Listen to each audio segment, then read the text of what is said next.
2 minggu ini saya mendapatkan berita dari Murla IVF Padang. Ada 2 pasien IVF atau pasien bayi tabung dengan diagnosa PCOS berhasil hamil dengan program hamil bayi tabung. Terakhir yang kemarin ada pasien bayi tabung dengan diagnosa PCOS dengan penantian lebih kurang 6 tahun pernikahan.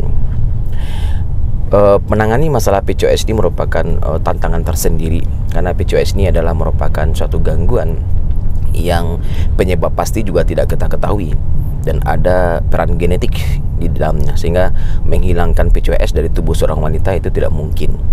Yang bisa kita lakukan adalah mengendalikan PCOS ini. Bagaimana si wanita ini bisa berovulasi secara spontan atau ovulasi dengan menggunakan obat-obatan dan bisa hamil sebagaimana layaknya bukan penderita PCOS.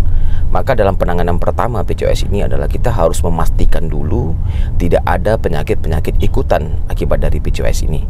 Pastikan tidak ada polip, pastikan tidak ada miom, pastikan tidak ada kista endometriosis, pastikan tidak ada adenomiosis, pastikan kedua tubuhnya paten, dan pastikan spermanya dalam batas normal atau hanya gangguan ringan saja.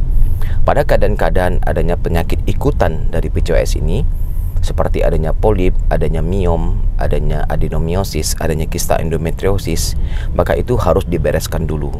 Seperti kita ketahui, pada penderita PCOS ini, dalam tubuhnya dominan itu adalah hormon estrogen. Dia tuh kekurangan progesteron berlangsung bertahun-tahun mungkin.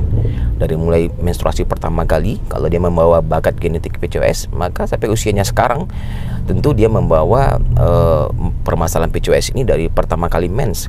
Maka tubuhnya selalu terpapar estrogen dan sangat minimal sekali terpapar progesteron. Oleh karena itu, akibat dari paparan estrogen jangka waktu yang lama ini tentu bisa muncul tumbuh penyakit-penyakit yang bisa menyebabkan gangguan pada kehamilan. Maka kita harus bersihkan dulu semua penyakit-penyakit itu. Setelah itu baru kita cek saluran tubuhnya dan kita cek spermanya. Kalau memungkinkan kita lakukan inseminasi. Kalau spermanya masih gangguan ringan, kita lakukan inseminasi. Berapa kali kita lakukan inseminasi? Bisa 3 kali kita lakukan inseminasi. Dengan catatan, dengan 3 pendekatan yang berbeda.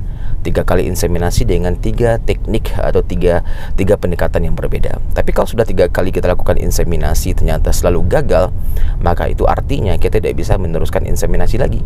Kita coba dengan program hamil bayi tabung.